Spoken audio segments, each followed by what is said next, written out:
The entire school system in the United States, more than 50 million children, was shut down in the span of around 1 week.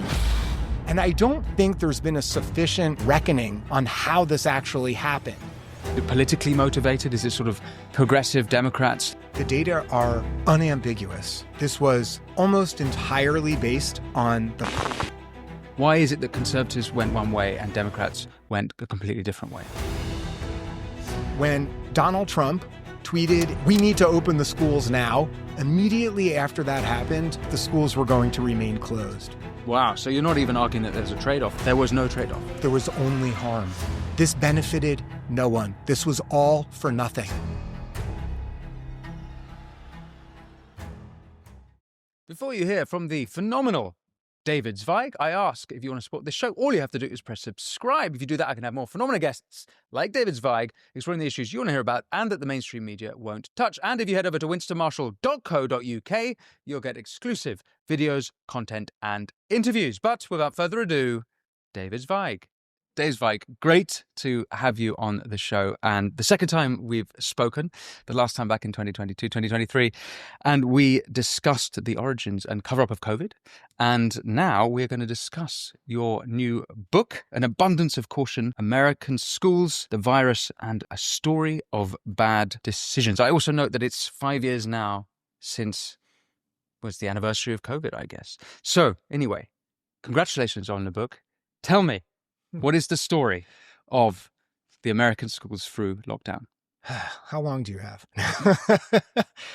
The story of the American schools is complicated insofar as the United States government had all sorts of plans within their health departments about how a country should respond to a pandemic. Most of them were modeled on influenza, but nevertheless, they had plans. And what I talk about a lot in the beginning of the book is simply to just set the stage that number one, those plans were made, a lot of them were based on very dubious assumptions, based on very poor information. I even have a section in the book where I kept digging and digging in the supplement of a particular study that they base things on, that the percentages of what they expected children to transmit a virus was a, quote, arbitrary decision. This is what happened in the sort of official planning guides in our government. There was information in there that was based on, quote, arbitrary numbers. This is what happens when you read a lot and go all the way into the 35 pages into a supplement of a study. So that's one thing, was that we had these guidebooks, plan books based on very dubious information. And do we know when those guidebooks were written? There are a number of them. The ones that I focus on are from the CDC. And there was an initial one in 2007, and then there was a follow-up in 2017. Okay. But that's the first piece. But the second piece is that as flawed as these plans were, and they were quite flawed in certain regards, the United States government at the beginning and then throughout the pandemic veered away from those plan books anyway. So very early on, we were already 2 steps removed from a sober, logical, thoughtful response. We had a poor planning guide to begin with. And number 2, we didn't even follow that poor guide. And it's not like we did something better. Instead of the guide, we went even worse off. And we took it in the wrong direction even further. Okay, so the COVID hits. Mm-hmm. They've got these guides that they're leaning on. Mm-hmm. What exactly happens then? Remind me and mm-hmm. listeners the rollout, because lockdown was that it was by March, or was it? It was, I guess it's different state to state. So in the beginning, in March, the president at the time, Trump, along with Deborah Birx, who was running the sort of COVID response, Anthony Fauci, and a few others, they announced this thing called 15 days to slow the spread. You may remember this phrase. And this was based on the idea, and a lot of people will remember there was a visualization where you want to flatten the curve, that there is a spike in cases and transmission. If everyone can stay home, then this will blunt the spike, and it will keep the hospitals from being overwhelmed. Mm-hmm. So that was the initial thing, was this 15 days to slow the spread, which of course included school closures. Mm-hmm. And this is in March that the entire school system in the United States, more than 50 million children, the entire system was shut down in the span of around 1 week. This is public and private schools? Correct. All of them? The entire school system in the United States. And universities as well?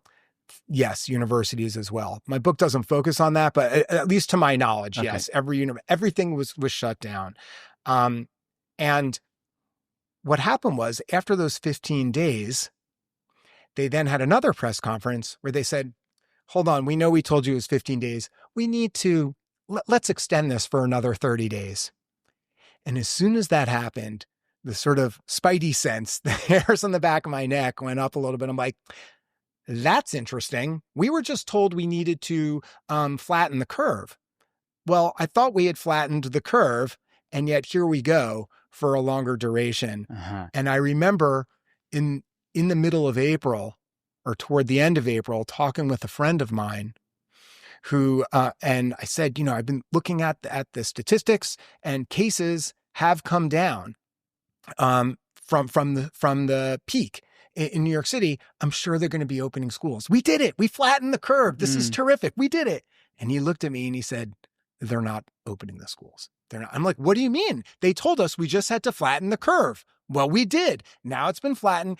It's unambiguous. Cases are going down just like this in New York City and surrounding areas. We're all set. And he said, the kids aren't going back, Dave. You don't know.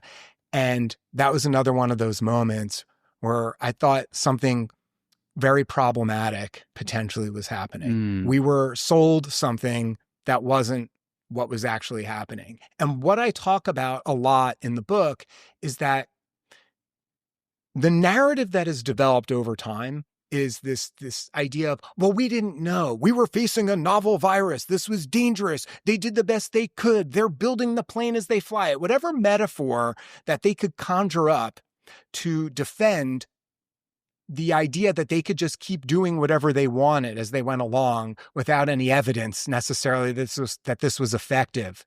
And what we saw early on was that they made this initial 15 days and then extended it. And what happened was no one, or virtually no one, questioned it. If you look back, anyone can go look at the media reports. There weren't people ringing alarm bells. No one was saying, hey, wait a minute, we were told 15 days. People were talking about this on Twitter and elsewhere. But as far as the sort of establishment within the United States, this was just kind of, no one cared. It was this almost like the frog in the pot type of scenario. So just on the whys at that point. So what would be a strongman position of why they were motivated to do that? Do you think it was just chaos behind the scenes? I mean, I seem to remember the argument, perhaps is more of an American thing, but you could maybe have some people on lockdown, some people not in lockdown. So it was affecting the elderly. Let's keep the elderly locked down and let the younger people go to school. Let others go to work. And the problem, though, is how exactly to do that effectively. That seemed to be a very tricky thing. Was that part of their reasoning, do you think? Or were they wrong to think that? The idea of everyone staying home in a sort of authoritarian style lockdown like we saw in China, where, there were images or at least talk about people actually being welded into their homes so they couldn't escape. That likely is effective for a short period of time, including school closures. But what I talk a lot about in the book is this idea that we've been told our whole lives that wrinkle creams were the easiest way to look younger. Now, one doctor says that's nothing but old news. According to Dr. John Lake, the world-renowned Beverly Hills beauty expert, most wrinkle fixes on the market are nothing but glorified moisturizers. They hardly make a dent on your appearance, and some can even be harmful to your skin, he said recently. Dr. Lake has focused his attention away from mainstream cosmetic practices. Why? So he can pursue a revolutionary anti-aging breakthrough, one that some experts say could empty the wallets of the cosmetic industry. Dr. Lake has released an insightful step-by-step video to the public, free and uninterrupted, where he outlines exactly how to use this simple solution from home. So far, the comments and feedback have been pretty good. So you can find out more about this yourself right now. Go to bhmd1.com/win or click on the link in the description box below. That's bhmd1.com/win. Now, there is one thing Dr. Lake asks from his viewers. If watching this video helps you look and feel younger than you have in years, then please share the video with your friends and loved ones. Go watch the video at bhmd1.com/win right now, or just click on the link in the description box below. But back to the interview. They had this idea in their minds that they then projected to the public, and policies were based on this, that everyone just needs to stay home. You're a virtuous person if you stay home, and this is going to work. But what the evidence actually shows, and we'd seen this in history, and it certainly bore out during the pandemic, is that only works for a short period of time. Mm-hmm. And here's why.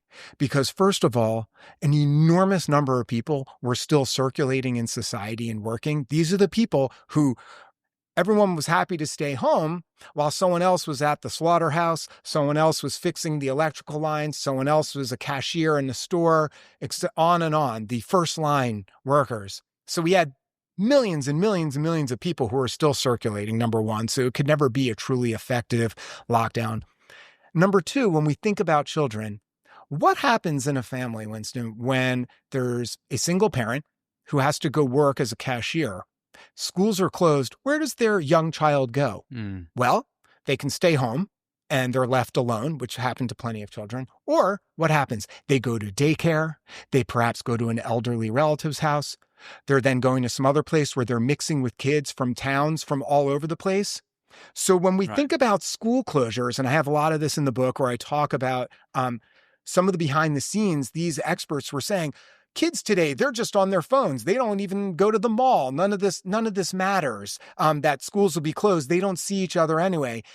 They hadn't thought through how people still circulate in society, particularly even under lockdown. Even under a lockdown, and particularly children who are from either underprivileged backgrounds or have a situation in their home where they don't have parents with them. And there was a lot of evidence early on, and this continued throughout, that the idea of closing schools was going to reduce transmission in any meaningful way was completely bogus. And it's forgivable and understandable to do this perhaps in the first few weeks when things were still a little chaotic. But the idea that this was going to continue without any end in sight, and no, the term that they used was off-ramp, was an absurdity. But nearly everyone went along anyway. And sorry, just so I've got this clear, it's bogus and an absurdity because, practically speaking, even on the lockdown, because of the people who had exceptions to the lockdown, you were never going to be able to do a full lockdown. Have I understood that? Or is there something else that's... So that's one piece of it. You understood it perfectly. So one very large piece is that people, unless there was this very small portion of the population who had both the means and the desire to hermetically seal themselves off. But I knew, and I'm sure you did too, most people over time simply are not capable of being isolated in this manner, particularly children. I knew plenty of people, we're a very COVID-safe family. They would, that's how they would describe themselves. And then you see them, a week later having lunch with someone. Everyone made exceptions. And you know why? Because that's what human beings do. We're social creatures. So 100% the idea that a lockdown is basically impossible, where people aren't circulating with each other, because that's just not how human beings operate, except for, again, a very small portion of the population who had the wealth and the ability and the desire to stay home. But the other part of it is a cost benefit. And I talk a lot about this in the book as well. I interviewed a number of really smart philosophers and people who study the philosophy of medicine and the philosophy of ethics in these types of situations. And the question that everyone kept talking about was, well, are kids going to spread the virus? Are schools going to be this sort of like a place where it's a super spreader and all this stuff? But what they weren't really talking about, it was touched on, but it never seemed to factor in, was the idea of, well, what's the harm to children and what's the benefit? What's the trade-off? What's the trade-off? So the problem was, not only were these school closures going to be ineffective but they also were harmful. So we had no real evidence that this was going to work, yet we did have evidence from the very beginning that this was causing harm. Now, it probably didn't cause very much harm to kids who were wealthier, who were in comfortable homes. They suffered too, make no mistake. Just to be clear, we're talking about the school closures here, not lockdown generally. That's right. I mean, my book is focused on the school closures, but that's really a launch point into a larger discussion about the philosophy that took place that basically dictated these lockdown and the sort of lockdown idea. Which we'll come to. But let's stay focused on the schools then. Mm-hmm. Sorry, I interrupted you. No, that's quite all right. So the lockdown of schools, you're saying there was no evidence it was going to work. That's right. Again, if we think about for a very short period of time in conjunction with everything else being shut down, yes, then that can be effective. For sure. If everyone's literally home. But that only happened for a period of a couple weeks. Generally, from day one, there were people still circulating. And there's a lot of evidence on this. It's interesting. You can see this in mobile phone data, and you can see movement of people that over time, there's this concept within medicine, they call it voltage drop. And I explain this where over time, people's adherence to certain protocols that they're supposed to follow within medicine or public health things falls over time. You can't keep doing something that's hard to do. So and this is one of the reasons why certain doctors will prescribe a certain type of treatment or analysis that maybe it's slightly less effective than something else. But if they think there's a higher likelihood that someone's going to adhere to this schedule, better to go for the good than the perfect. And then so the flip side of that idea is when you think about a school closure and the idea is that these children weren't going to interact with each other. Well, yes, that might work for a day, a week, a couple weeks. That certainly was not going to work for 4 weeks, for month after month. And then when you think about children in California, children in Virginia, in Oregon, in Washington State, and all these other pockets in the country, they didn't step foot into a physical classroom for more than a year. Meanwhile, casinos were open, bars and restaurants were open, adults could do whatever they like. The absurdity of the idea that the school is going to be closed while all these other facets of society were running, it's still, to this day, to me, 5 years, it is astonishing that actually occurred. And I don't think there's been a sufficient reckoning with this on how this actually happened, that people allowed this to take place and that the media went along with this. And this is a very important thread in my book. And I spend a lot of time on a critique of the mainstream or legacy media, because my central argument is the policies that came from the public health experts were poorly thought out and were based on incorrect information in many instances. And then the media, whose the sole job of journalists is to be skeptical of people in power, and to question and to dig to see, is what this person is saying true when they're making claims? And time and again, they failed. And I have these amazing case studies where I'm basically just analyzing articles in the New York Times and elsewhere that had incredible amount of influence on the public and on officials and, within school systems. These articles, none of them questioned the veracity of what experts were telling them. They simply acted as a megaphone and repeated it.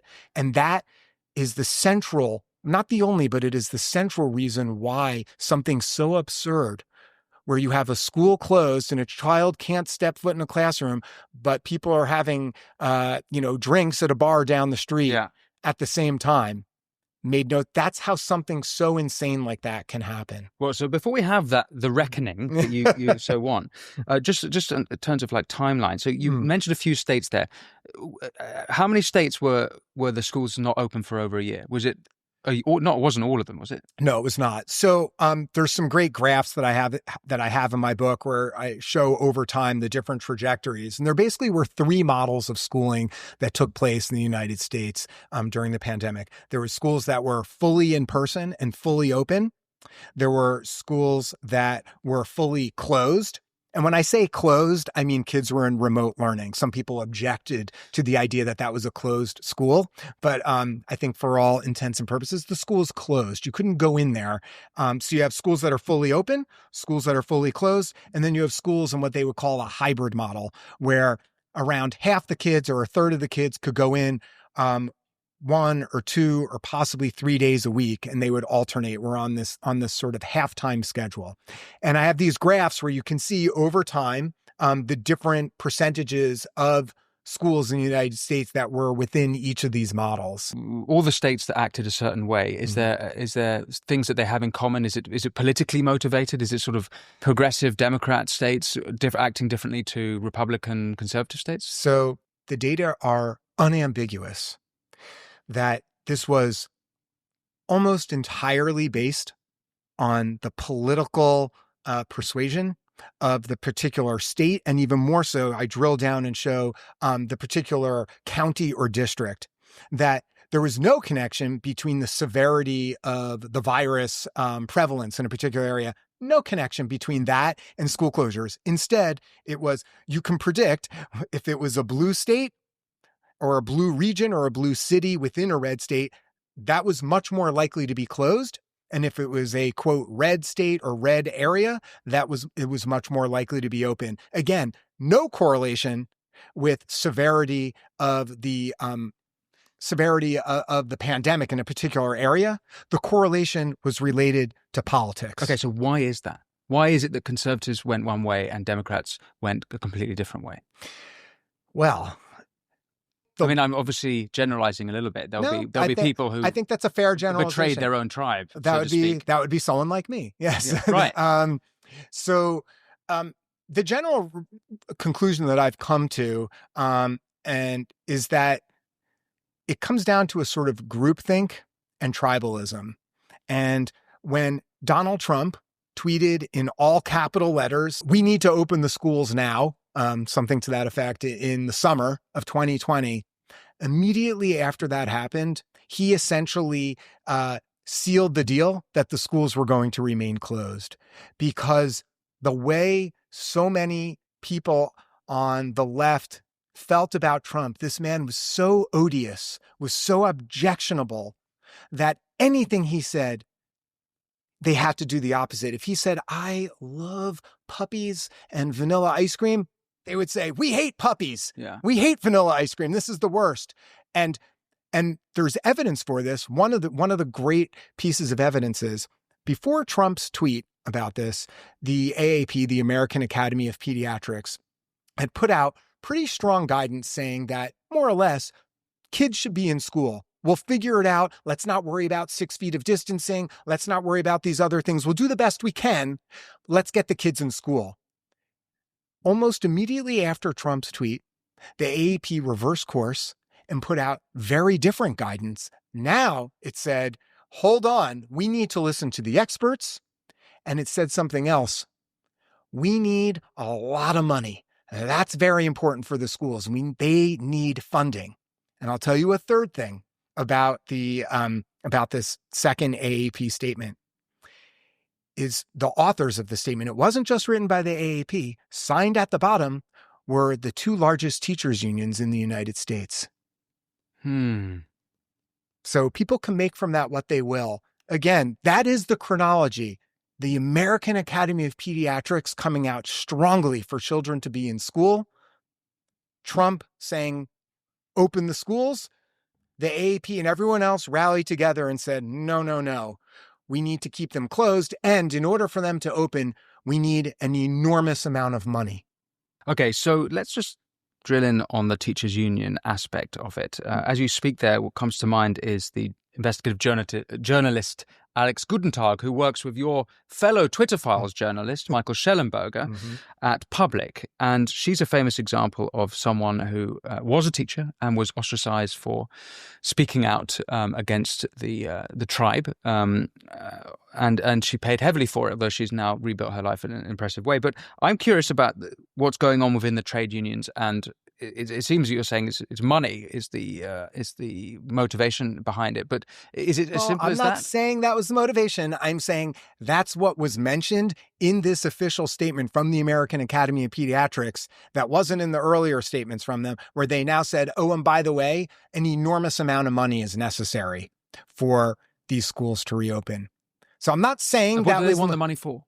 Well, because the schools weren't safe and we need to make them safe. And this is the fun part, at least for me as an investigative journalist, is digging in and saying, and I spend a lot of time in the book on this, where there were this list of things that teachers' unions in different districts and in different states said were necessary in order to open schools. And I don't want to point the finger at teachers' unions too much here, because what I argue is ultimately the teachers' unions couldn't ask for any of these things unless the public health officials and the experts within public health and within the medical fields, unless they were saying these things were important as well.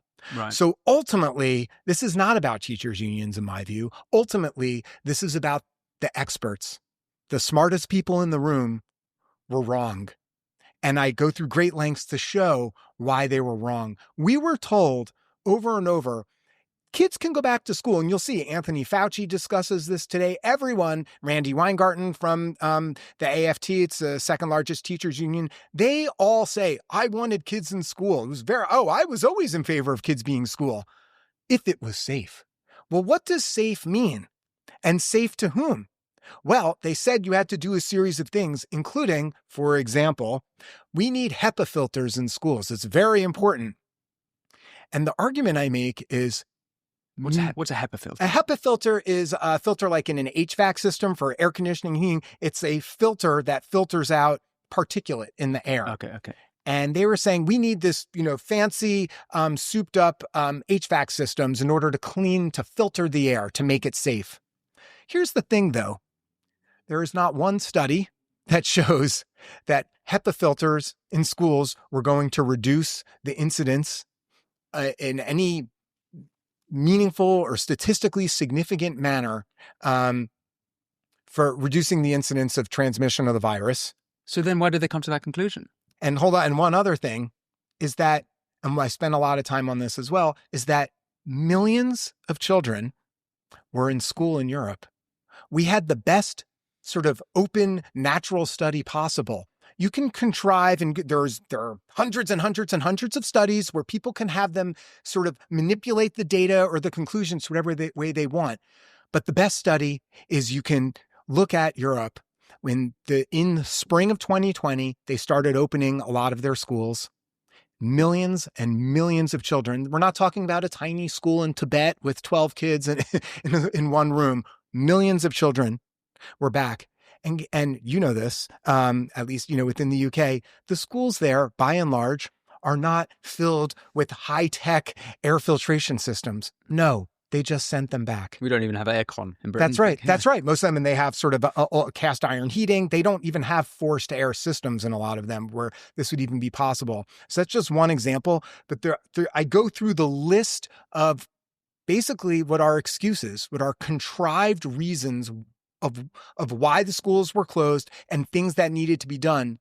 Yet by and large, none of these things were done in schools that were already open, and there was no noticeable ill effect from that happening. Okay, so what is the reckoning then? I'm to my mind, and other people, some people want people to go to prison or something. I'm not advocating for that. To my mind, a reckoning is simply an acknowledgement about what happened and about the mistakes and errors that were made. And that's a generous term, because some of them perhaps were not a mistake, but done very purposefully, but about the things that went wrong. And what I hope is that my book will serve as a corrective to that history, because the narrative initially, and one of the things that I find so fascinating is how narratives in society are created. And during the pandemic, for quite a long time, the narrative was, kids are fine. We need to close schools. This is dangerous. They'll be fine.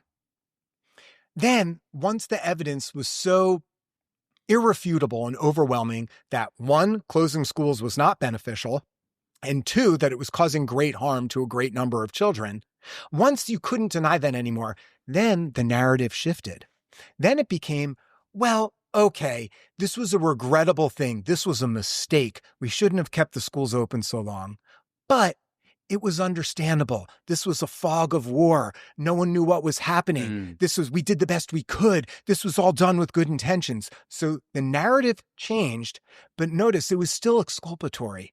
The narrative was still defending the people who did this and the decisions that were made. And what's so important to me, at least my book can serve as a document, as a record that narrative is false. And the thing that I do within my book is I try to make it almost like a TikTok chronology where it is not a Monday morning quarterback. It is not a sort of after the fact where I'm pulling all sorts of data and studies that were acquired years later. Almost what we knew and what we were saying. That's exactly right. I take you through at the time and I show on this day or within this month, here's what we already knew. Here's what was, written about in such and such journal. Here's the evidence. Here's the graphs. All of this information was available in real time and it was ignored or it was dismissed. Don't ever fall for this narrative that we did the best we could. There was so much we didn't know. That's incorrect. We knew, but they chose not to look at this information or to accept it. Did you examine in the book how the lockdown specifically affected, the closure of schools affected children? Like, how did it, was it, the obvious thing is mental health, them affecting their studies. What did you discover? So I think at this point, it's just manifest at the harms that came to children.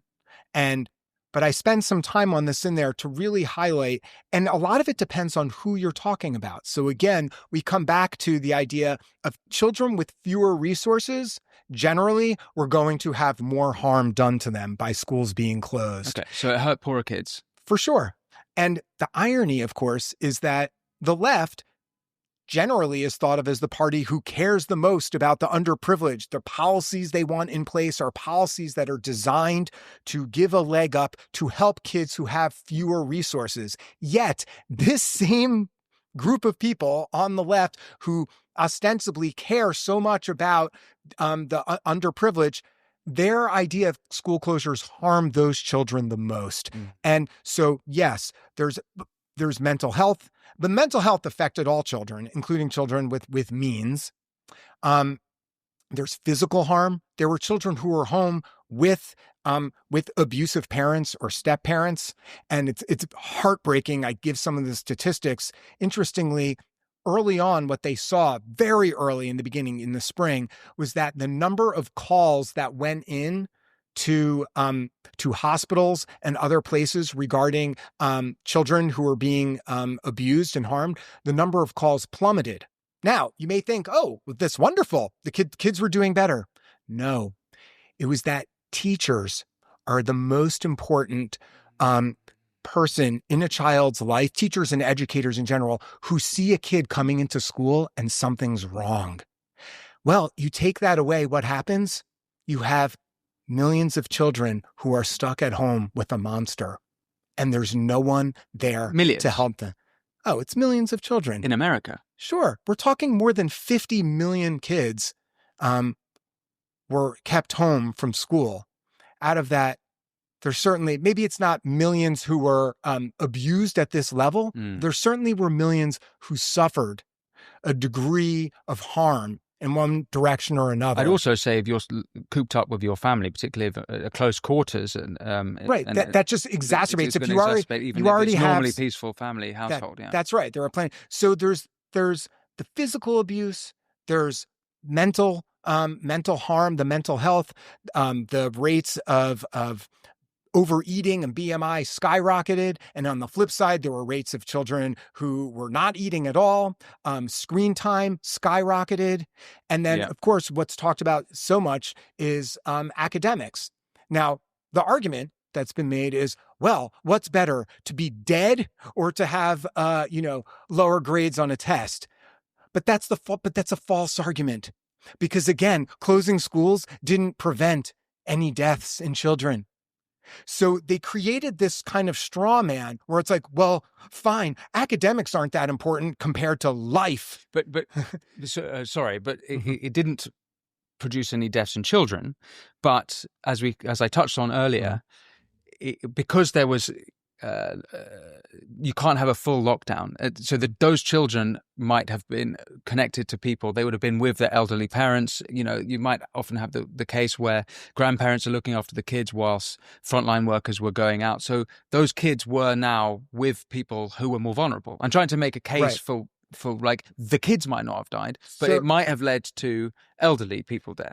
So there is no evidence that schools being open increased community rates or family outside of school. In fact, the evidence suggests the opposite. Schools, by and large, had a lower case rate than the surrounding communities that they were in. And this is something people need to wrap their heads around, because intuitively you would think, schools, it's children. Children they have runny noses. They're always touching each other. They're hanging out. And that may be so in certain instances with certain viruses. But when you look at what happened during the pandemic, schools that were open their surrounding communities did not see an elevated rate in cases because the schools were open. And this comes back to what I talked about with you before, which is the fact that with schools that are closed, kids are still mixing and interacting with each other anyway. And it didn't matter at that point. This might work for a week or two, but the idea that this was going to be effective when you have a society with all sorts of things happening where adults are out and about either for entertainment or for their profession, and kids were mixing anyway, this had no benefit.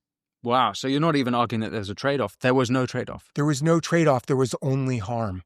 This benefited no one. This was all for nothing. And people who might be watching this, maybe they're parents, and they say, well, my kids were okay. Yeah, this kind of sucked, but it was okay. Well, that is true for many children. If you lived in a comfortable home, if you were a good student, if you had a loving family, this was not an ideal situation, but it was tolerable. But there are so many children, even children who are in comfortable homes and good circumstances, maybe they had a learning challenge and it was impossible for them to actually do remote learning sitting on a computer.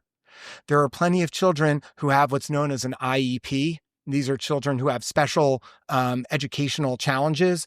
And there are laws within the United States that these children are due specific help from their school district. By law, they have to give these children certain things to aid them in their education as they go along. Well, all of those things were taken away. If you think about a kid who has an autistic child who requires a variety of services, including physical services with someone to help them, that's impossible to be done remotely. So the part of the argument that I want to make that's so important is that we must look outside of our own circumstance and not only use that as the lens through which to see a policy about whether it is or is not beneficial or helpful or whether it's harmful. You have to understand the circumstances of people who are living differently from you. If you're one of those people who lived well, the people who made the policies by and large are the people who also fared the best during the pandemic. Someone who works at the CDC or the NIH, or certainly someone who's in a governor's office, these people are part of the laptop class. They can do their work from home. They're paid good salaries. Their experience was very, very different from millions of children and families that they were in who did not live in that circumstance.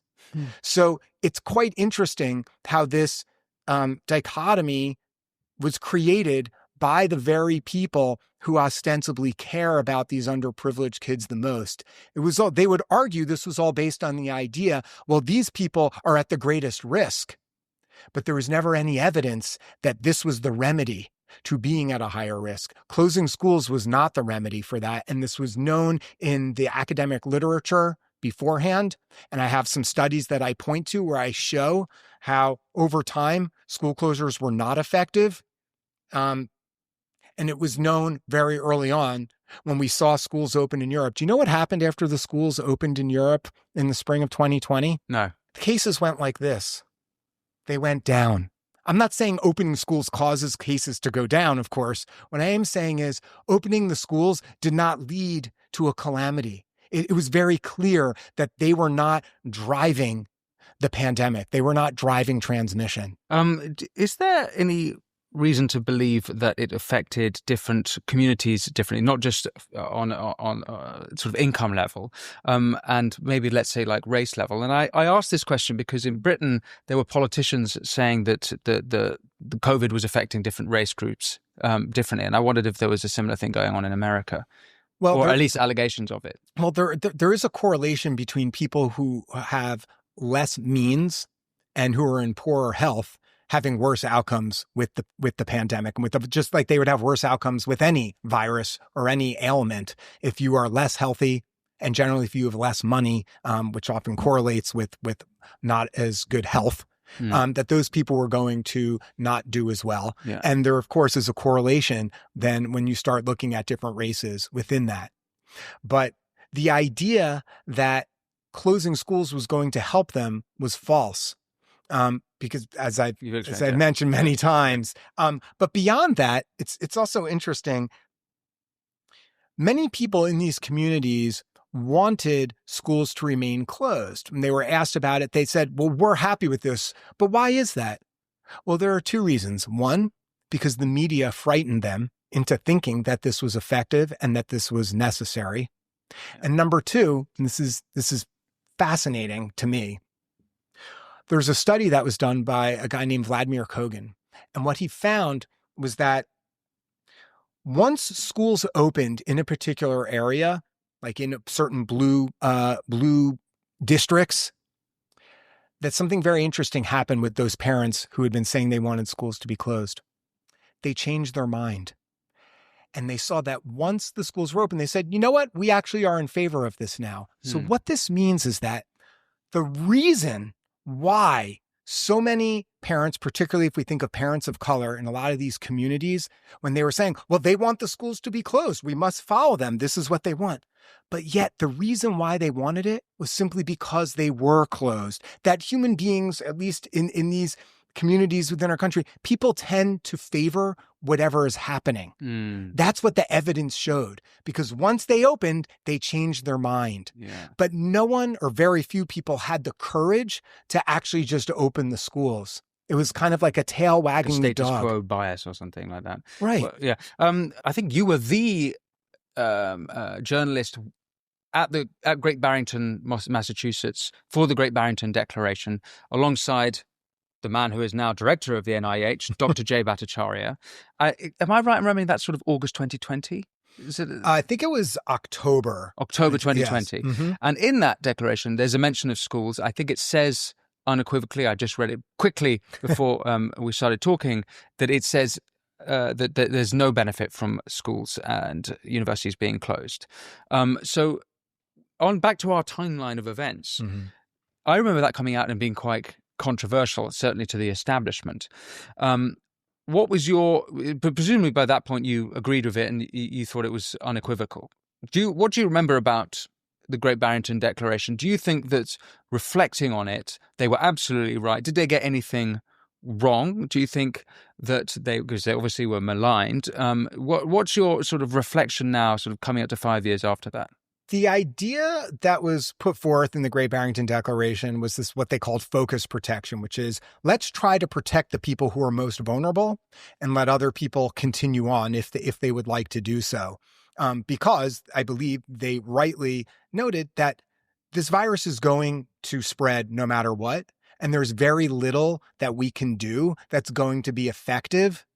And we can see this there are tons of data on this now. When we look at that, when you compare somewhere like Florida to California, when you look at Sweden versus other countries, the countries that were the most restrictive, or the states that were more restrictive, did not fare any better when we look at overall excess deaths. And when you control for age differences, there was no benefit. So we know this is just true, that this stuff wasn't beneficial. So I believe they were right in saying there's very little we can do short of a Chinese style lockdown that's actually going to stop the virus from spreading around, certainly over a long period of time. Again, maybe this is effective for a brief window, but this is not going to work for a very long period of time. So I think they were correct in saying that. And I remember, I think there's a line where this is a grave injustice to children. And the idea that they put forth, as you noted, they were immediately maligned. Look, in the fall, I remember, I think I was still wearing a mask everywhere, partly because I had to. That was the rules you had to follow. But I hadn't yet started digging into, well, what's the evidence behind that? Does this really work? And I think what's important and interesting about the Great Barrington Declaration is that this is not like a very prescriptive policy detailed, white paper that's, 50 pages long. Some of the critiques of it, whoa, they don't explain how exactly this can happen. This is more of just like a theoretical kind of launch point for people to go from there. They're saying like, this is just conceptually what we think makes sense. We're not going to get into all the details here. It was, a page long or whatever. But we knew from then that the stuff wasn't going to work. And what was interesting is the ideas in the Great Barrington Declaration are actually perfectly mainstream within the epidemiological community for years and years before the pandemic. This was not an unusual idea to talk about trade-offs, to talk about harms that can come to children or citizens in general. This was not a fringe idea. This was not unusual. This was actually quite mainstream. But yet, it was flipped on its head, and now all of a sudden these people were maniacs who had no idea what they were talking about. If I can pick on one thing which I'm not clear about, which is that as of last year, the CDC have the number who died from COVID in America alone at between 1.1 and 1.2 million. Died with COVID, not from necessarily. I think they write from. I'm sure they do, but so you contest that number? Well, I would say from the evidence that I've seen, and this is from this, and I talk about this in the book, An Abundance of Caution, that there's a study from the CDC that it showed that within children, I think it's 32.5% or something like that of them who died and were listed as COVID deaths had no plausible connection to COVID. Maybe they had a car accident. Maybe someone fell down the stairs, whatever it may be, their death, they just happened to have COVID at the same time. That's a separate report from the CDC. This is not the 1 million deaths thing. This is a study that was done earlier in the pandemic, where they looked at. So the point I'm making is the same ratio does not seem to be the case for adults. So I'm not claiming that the numbers are false necessarily, but it is a distinction that's important. And again, from the CDC's own study, that distinction really matters when you talk about pediatric deaths. That a significant, we're not talking about 5%, a huge portion of them from the CDC's own study showed that they were listed as a COVID death, even though there was no plausible connection that COVID being the underlying cause of death for them. So what do you put the number at? If you were to, I wouldn't hazard a guess. And again, I think would you put a minimum number? The adult statistics are from what I've seen are probably fairly accurate. Certainly much more so than the pediatric statistics, at least based on that. And study. What is the number for the adults? I don't know what it is now after 5 years. Okay. So relating to the Great Barrington Declaration, Dr. Bhattacharya, who I've had the great pleasure of meeting, wonderful man, he was arguing before the Great Barrington Declaration that the death toll might be sort of in the region of 20 to 40,000, which is quite, this is from a piece of the Wall Street Journal. Now, I think he would push back on me and say, he said, it might be. That's like, he didn't say authoritatively that will be the figure, but he was certainly arguing that was a possibility. And so with that in mind, I wanted to your opinion on whether there's a possibility that people like me and you who are a little bit heterodox perhaps and went against the establishment might have underestimated the effect of COVID and the deaths of COVID.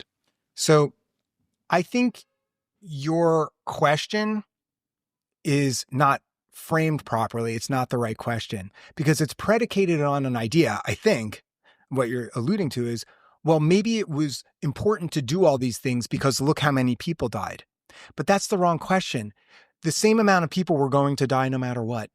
That's the point, is that whether it's 1 million people or not, the point is doing all of these things in free societies was not effective at slowing the progression of the virus over a long period of time. Okay, fair enough. But all these things, you don't mean just lockdowns and closing down schools?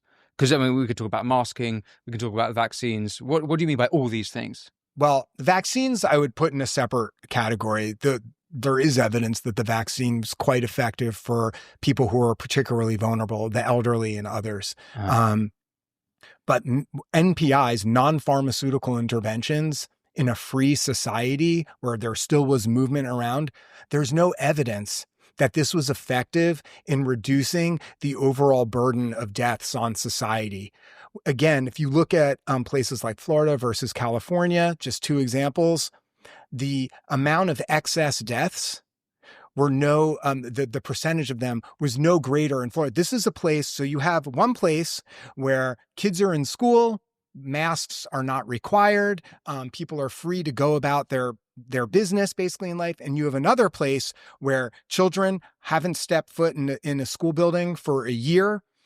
People are not allowed to move freely. You are not allowed to go to church in any large numbers. All sorts of things are shut down. You must wear a mask basically everywhere you go. And look what happened. They ended up in the same place.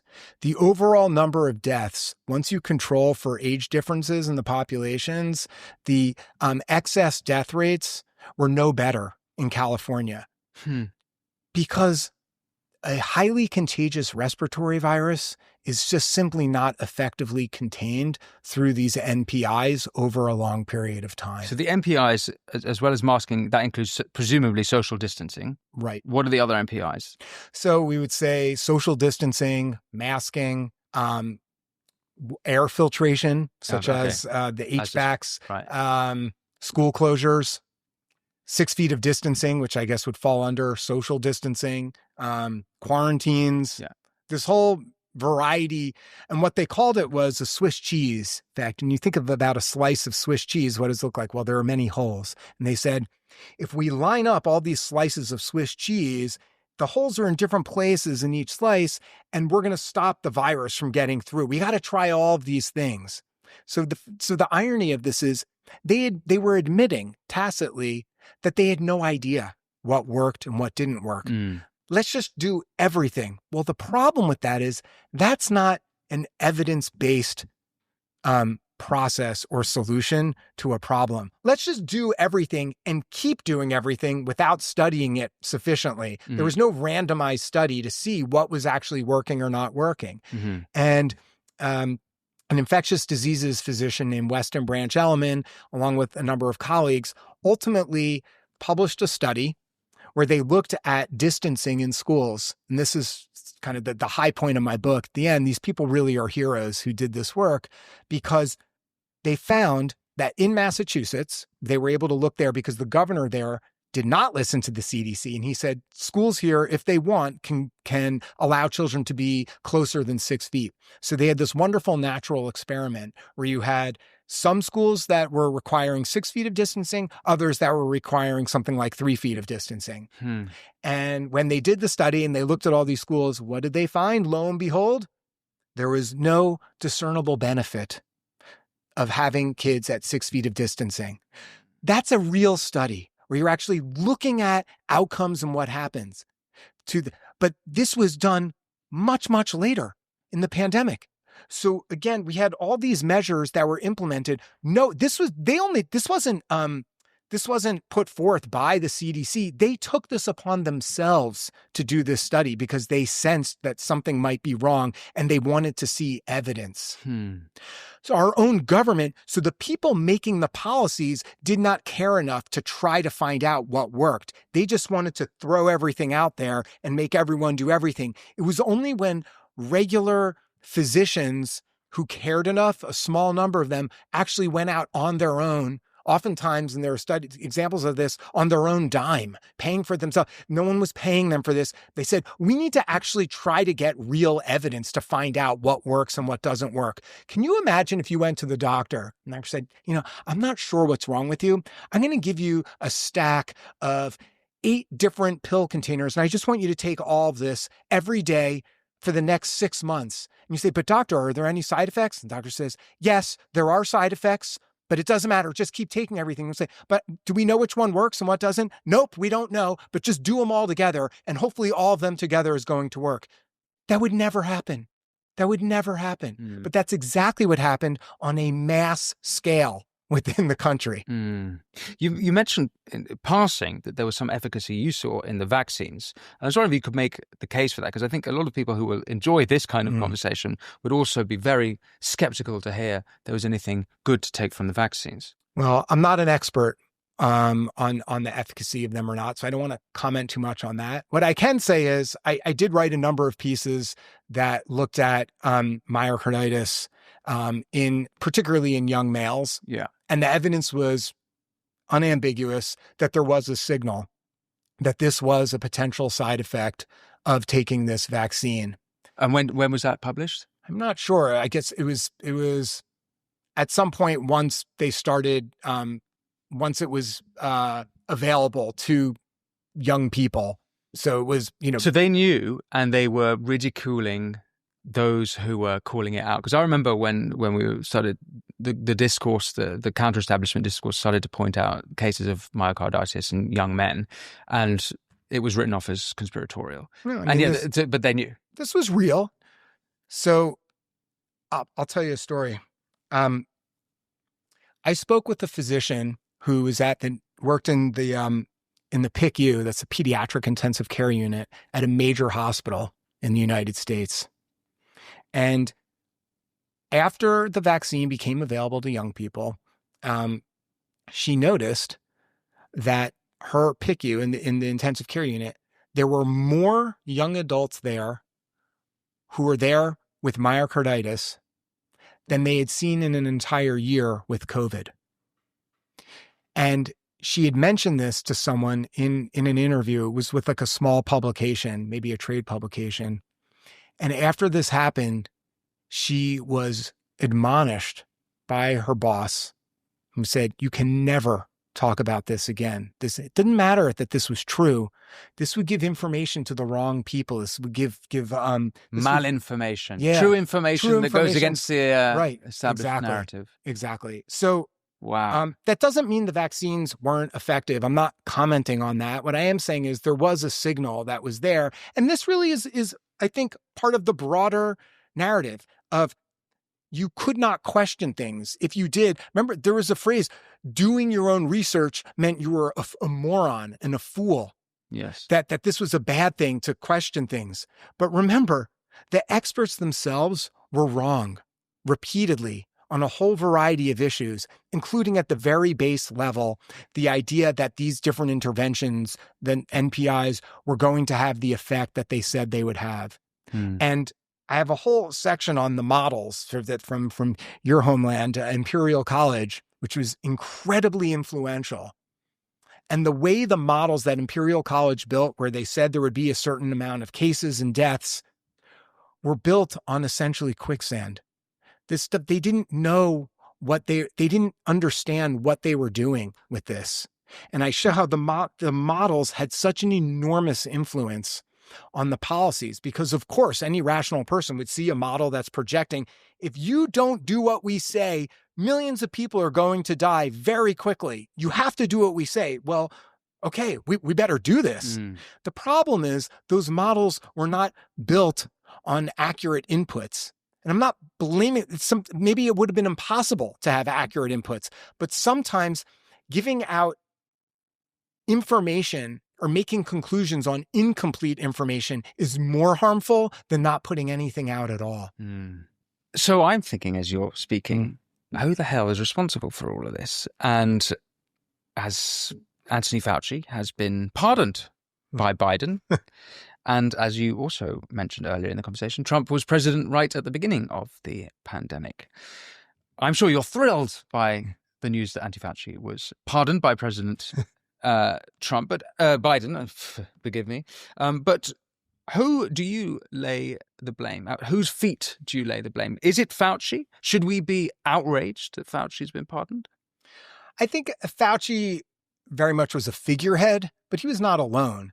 I try not to point the finger at specific people too much, although he certainly deserves blame. It's the larger establishment. It's basically the entirety of the public health establishment within the United States, with a small amount of dissenting opinions, but basically everyone else went along with this.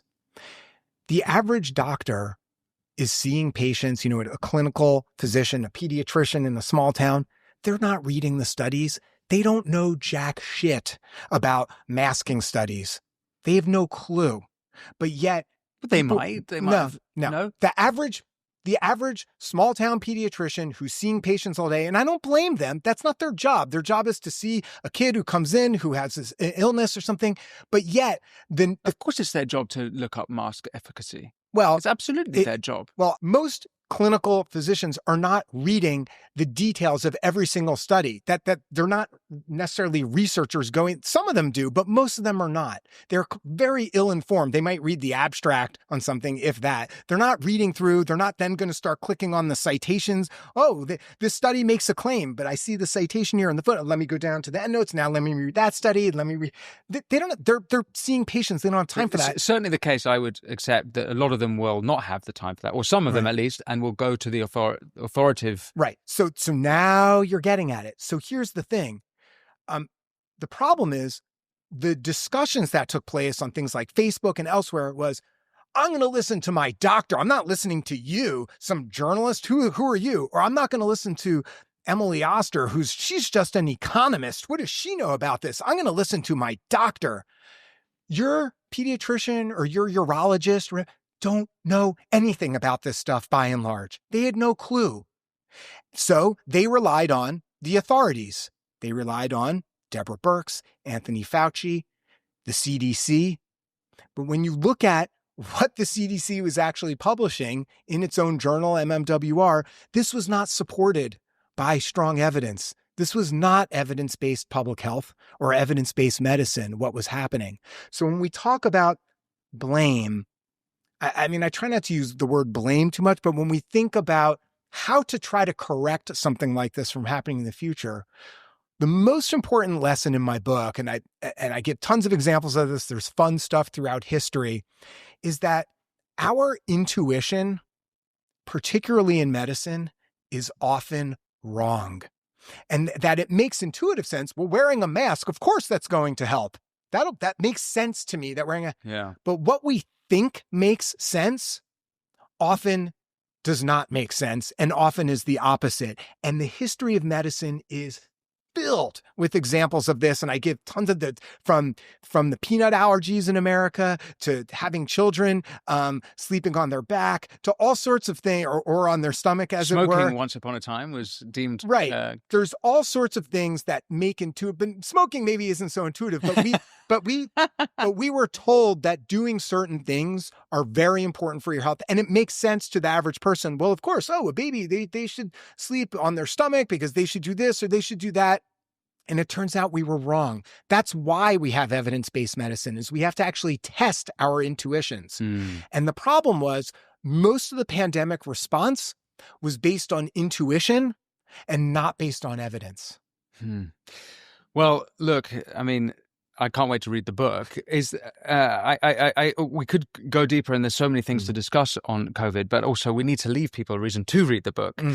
Is there anything important you think that that the audience needs to understand relating to all of this? Yeah, I mean, ultimately, and I think any great book should be like this, ultimately the book is not about COVID. I purposely didn't have COVID in the title. It's not about the pandemic even. The book is about decision-making. It's about how do people in power, how do societies in general, and how do individuals make decisions in a time of crisis? Because we will be met with other crises, whether it's a health crisis or whether it's something else, that will continue to come. That's just the nature of the world. And the lesson that my book shows, it's essentially an extended case study to show how decisions are made.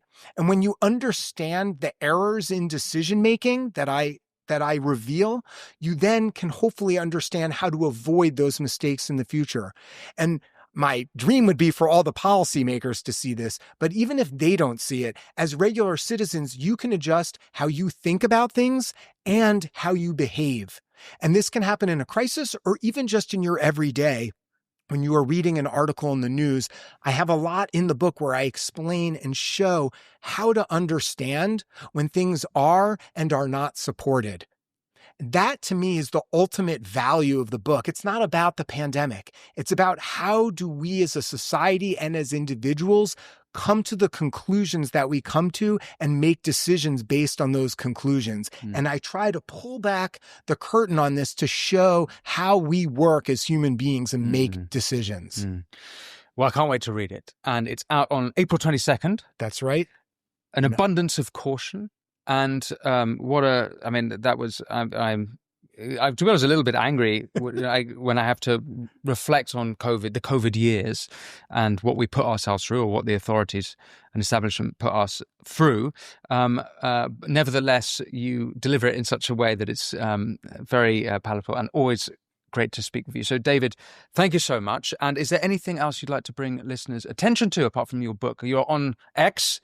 Is there anything, any other social media? I have a Substack, silentlunch.net.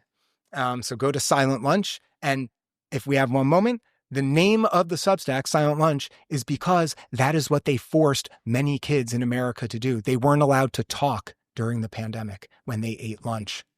Oh my goodness. So as an homage to the silent lunch that was forced upon children in America, that's the name of the newsletter. Was that at a federal level? No, this is not. But this happened in many, many schools where children were not allowed to talk during lunch because of the virus. This magically eating, that was okay. But if you talk, too much virus is going to come out.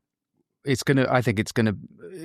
don't know yet the damage done to that generation of kids, and it's going to play out over the coming decades. And presumably you're going to be following and covering all of that. David Zweig, a pleasure to speak with you. Thank you so much for coming on the show. Thanks for having me. Thank you for watching the Winston Marshall Show. That was David Zweig. If you want to support this show, remember all you have to do is press subscribe. And if you head over to winstonmarshall.co.uk, you'll get exclusive videos, content, and interviews. But until next time, be well.